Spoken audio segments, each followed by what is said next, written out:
Greetings, this is Ron Smalek, and I'm reading Mockingjay, which is the third book in the Hunger Games series by Suzanne Collins.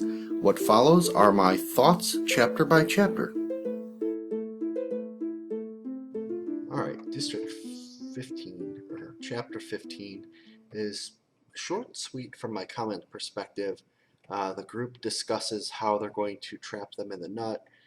They basically decide on leaving one way out through the train station, and if the District 2 people do want to escape, they're going to have to come out through there, so that way at least they're not, you know, they're not forcing them to be killed under the mountain. They're giving them a way out, and if they come out and surrender, then they will accept them into the rebellion. Um, as Katniss is kind of out there making a speech and sort of being filmed, she comes across one of uh, the folks from District 2 start coming out. There's gunfire. Some of them are not fighting, most of them are. And she comes face to face with somebody holding a gun to her. She starts making a speech, uh, talking to this person really, but it's obviously being broadcast.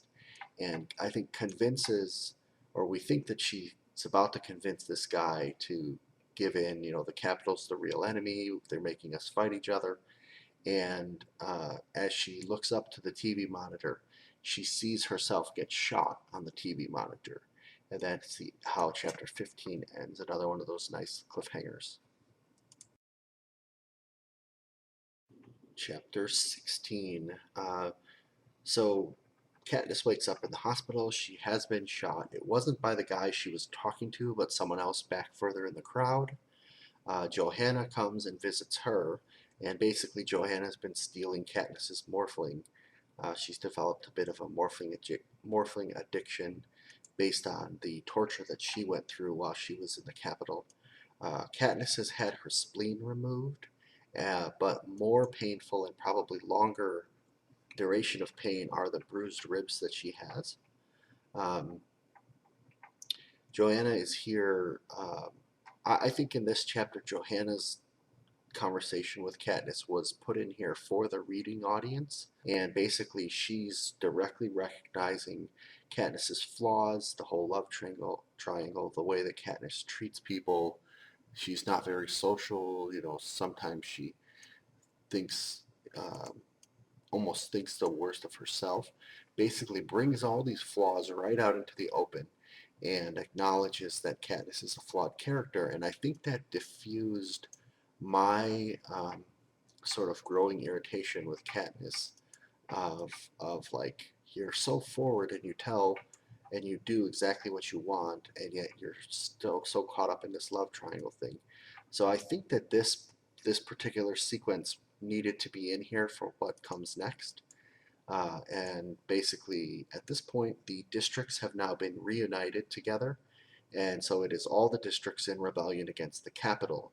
And we hear about panem and circenses, which is a Latin phrase that I someone had mentioned this, or maybe it was in the movie. I can't remember, but basically, it panem is what they call the country now, and panem and circenses means bread and circuses.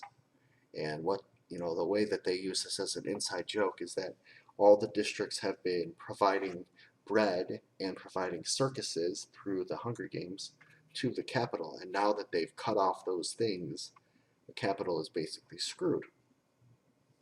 Uh, the next thing we hear about is a wedding that's being planned. This was somewhat of a surprise to me, but I think it was probably a good move on their part. The wedding is between Finnick and Annie, so now that they've been reunited, they think that a wedding is going to be morally uplifting, or morale uplifting, to the rest of the districts and the rebellion. And we find out that PETA has been working all week on making a cake for the wedding, and that is actually started proving somewhat therapeutic to his healing. Basically, the Capitol had exposed him to a number of fake images and then given him different emotional stimuli, exposed him to real images of his life, given him negative stimuli, and basically conditioned him to hate Katniss and question everything that's happened in his life. But as he's getting back into some of these hobbies and things of his and meeting people from his past in the district, he's sort of maybe starting to come around, although um, PETA and Katniss do finally get to a point where they're allowed to have a discussion together without him completely going off the rails. And we see that he's just still broken. He still, um, believes what the Capitol has brainwashed him about her. So be interesting to see where this relationship goes because I didn't really see this part coming.